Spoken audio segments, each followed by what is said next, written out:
We have very short of time, so we have to go on to our next speaker. Our next speaker is Dr. Suhas Haldipukar, who will be dealing on management of PCR.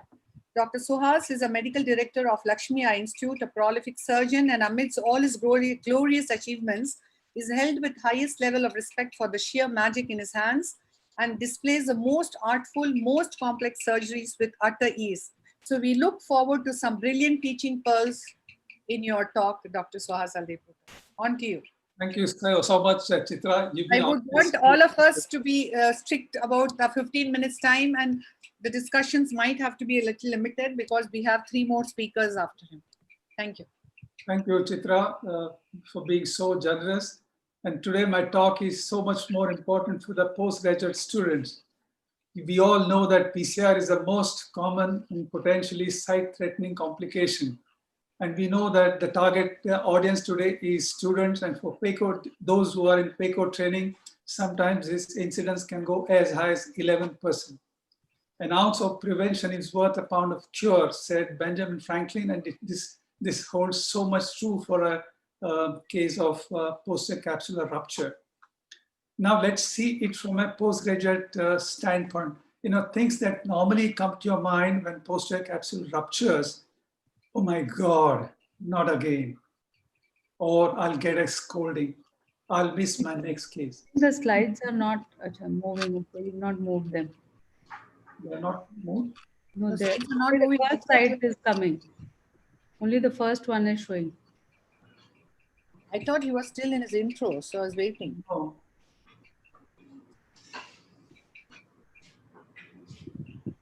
Are you seeing my first slide now? Yeah, now we are seeing your first slide.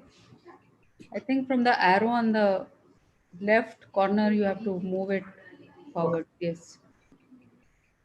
Are you getting it? No, we are not getting beyond this. Sir, stop sharing and share again, sir. Okay.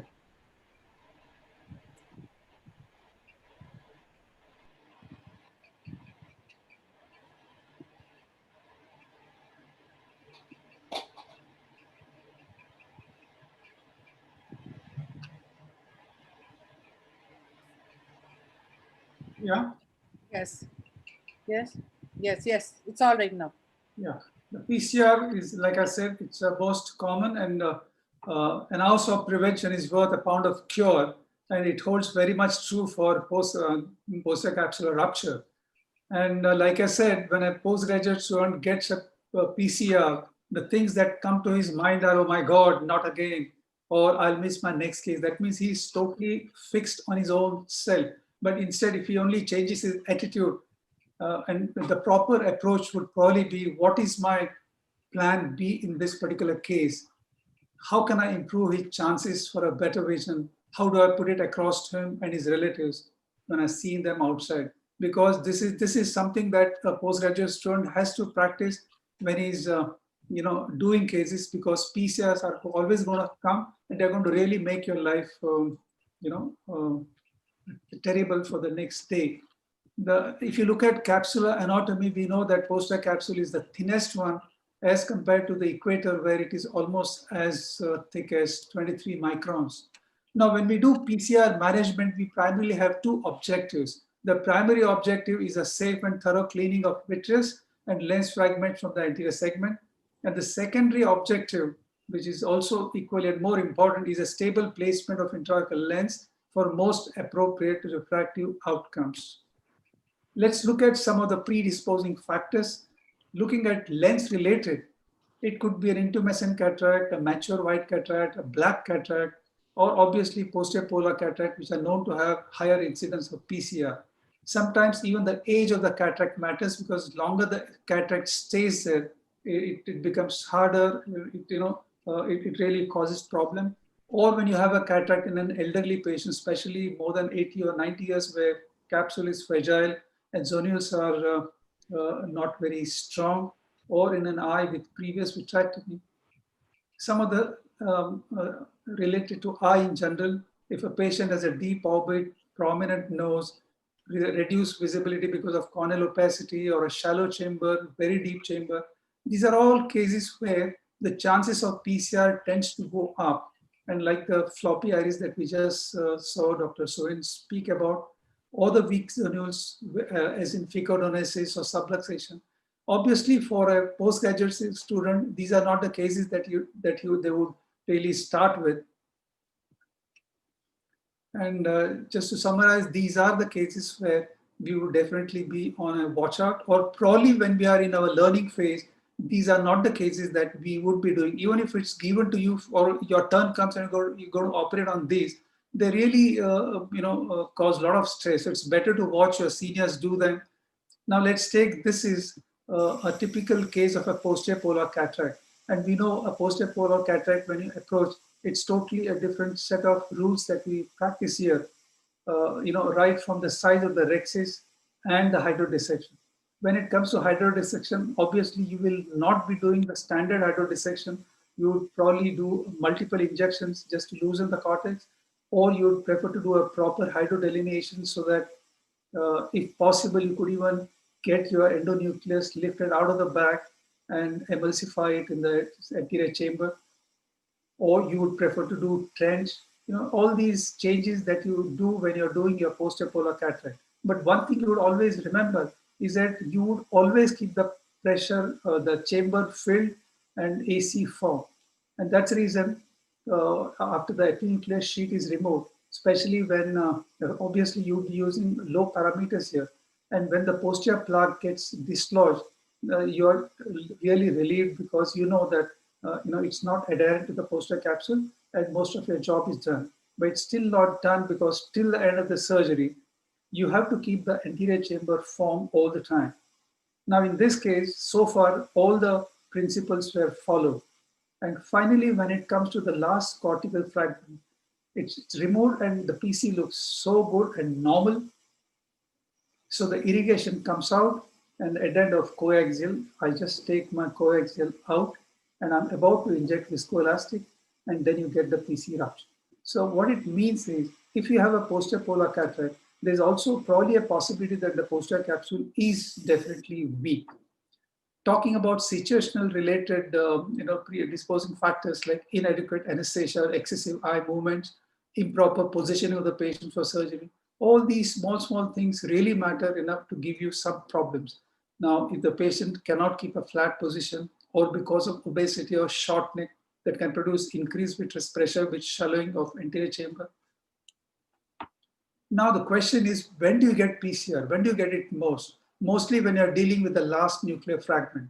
But sometimes during IA you get it, during PC polishing you get it. And sometimes you may start your case, and right in the beginning of your case as well, you would get, because your phaco tip inadvertently passes through the nucleus. That means, in short, this can happen at any stage. Now, if you look at this case, this is classically the last fragment done by a resident. And if you look at the positioning of his phaco tip, you're obviously sure because it looks so very unprotected. And what happens is, when you're on a last fragment, you have not lowered your parameters, but at least the resident has that presence of mind that he just freezes there. He is not in a rush to get his phaco tip out. And as luck should have it, the mentor is around. So what ideally is done, like it's done in this case, is before your phaco tip comes out, your viscoelastic goes in, and as luck should have it, in this case, the PCR that has occurred is a clear-cut punched out hole. That's in favor to the surgeon when he manages subsequently. Now you inject some more viscoelastic below the nucleus and try to lift up this quadrant and try to place it on the iris in the periphery. And with low aspiration and low irrigation, I go with bimanual irrigation aspiration because there's a lot of cortex still left. Before I go with the vitrectomy, the cortex is aspirated as far as possible without disturbing the vitreous, if at all it's there. Then you inject viscoelastic again, and this time you go with triamcinolone just to identify whatever vitreous that has leaked from that hole. Go with a cutter. The cutter here would work at the highest cut rate that's possible on your machine. and very low vacuum. I would use 50 vacuum and a flow rate of 10 to 15. After getting the vitreous out, you go back with your bimanual eye and small bit of epinucleus that's left, you will take out. Now you have a choice. You can put dispersive viscoelastic and continue with phaco. But what I prefer to do here is to play it still safer. So I implant or inject a single piece lens and try to place it in the sulcus. Now you might wonder why I'm putting a single piece lens. Because my game plan is at the end of the surgery, I will get this lens into the back. Because the PCR is a punched out, well circumscribed hole. Now doing your phaco on top of the lens is a routine matter. But you have to be aware that you are close to the endothelium. So you will naturally be using low parameters. Now the next job now is to center the lens and then open up the pupil in the area that is required. That will show me how exactly I can get my haptics into the back. And using two-handed technique, your single piece safely goes into the back. The hooks are removed, lens is centered, viscoelastic is removed, and then, of course, any eventual case, you will do a proper suturing.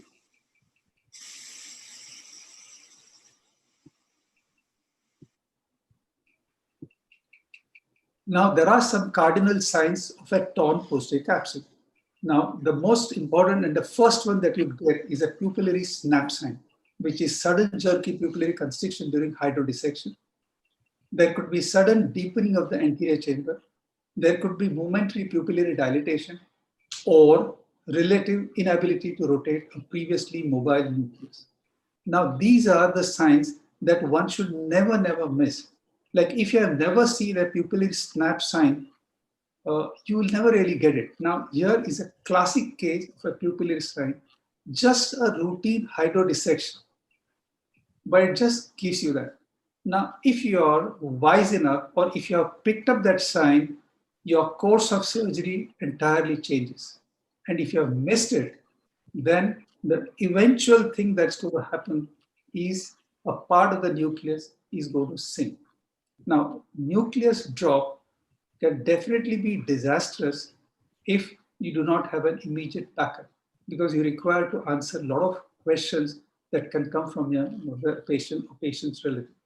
Now, in this, once you know that the PC has ruptured and the nucleus is bound to sink down, the surgeon is quiet because he knows that he has a backup support. But what he does is a clean job in the anterior segment, because he knows that he has got an intact rhexis. He can always put his three-piece lens in the sulcus and quietly suture the wound and shift the patient to the next OR, where, as luck should have it, the VR surgeon is waiting. Now, this won't happen to many in the setup. So there, at the end of this, you need to answer certain questions and explain it to the patient. Did someone say something? No. All right. Then there are some more cardinal signs of torn posterior capsule. There could be sudden difficulty in burying into the nucleus and a tendency for the nucleus to display vibratory or tremulous movements. There could be tipping of one pole. And if all these signs are missed, then finally the Titanic sink is the eventual thing that we'll get. Now the question comes, when do you convert? If your decision is to convert, because the decision will depend upon the stage of cataract surgery and the amount of nucleus remaining. Then it will depend on the size of the capsular tear. It will depend on presence of vitreous in the anterior chamber. It will also depend on other accompanying risk factors like small pupil, loose zonules, suboptimal endothelial status, and most important is the individual surgeon's level of confidence and experience. Now here for the postgraduate students, I would certainly like to tell you, if you have the benefit of a mentor around or your seniors around, if you think this is not within your comfortable, in your comfort level, it's always better to call your seniors to do it so that you get to see a much better, that's a bigger teaching, bigger learning than trying to do it yourself.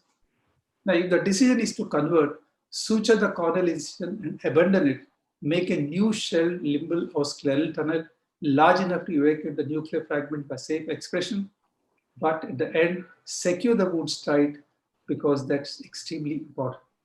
Now, if your decision is to continue with phaco in the presence of PCR, use dispersive viscoelastic before you remove the phaco tip, then additional visco below the nucleus to lift it up in the AC, then cautious phaco with low parameters, and while doing that, always resist temptations to further fragment the nuclear pieces because they tend to fall off here and there.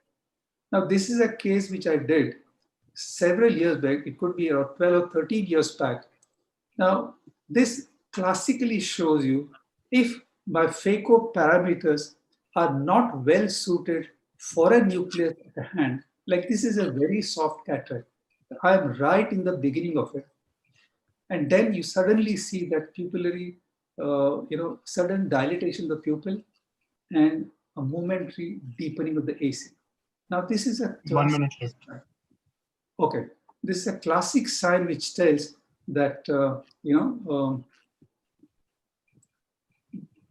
now since this was done 12 years back, that was the way I managed it. But today, if I had to do it, I would go by the pars plana approach and continue.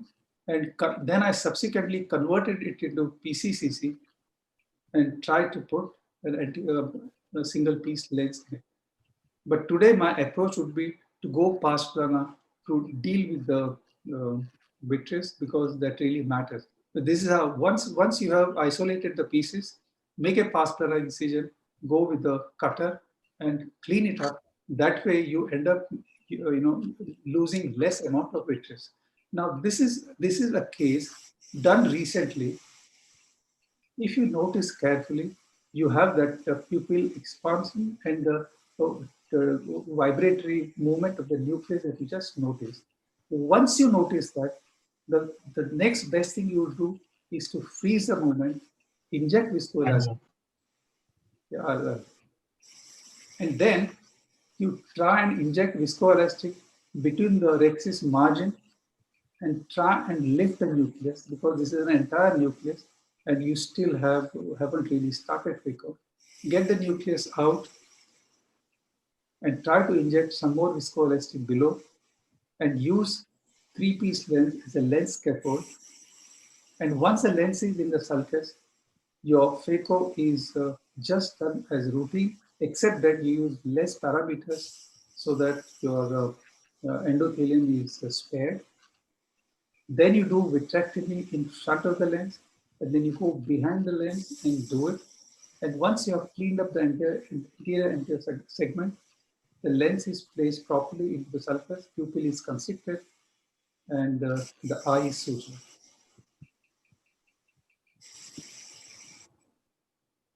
So, only last point, when you do cortex removal in the presence of vitreous, remember that the vitrectomy cutter is used in cut IA mode for vitrectomy and IA cut mode for cortex aspiration. And when you do cortex removal, you have to use low flow and low aspiration. And the recent updates are pars plana approach, endo-illumination, and 3-4. Thank you so much. Thank you very much, Dr. Suhas. I mean, we could do without the questions because your talk, every slide gave so much information. Of course, missing out onto some good discussion because of paucity of time.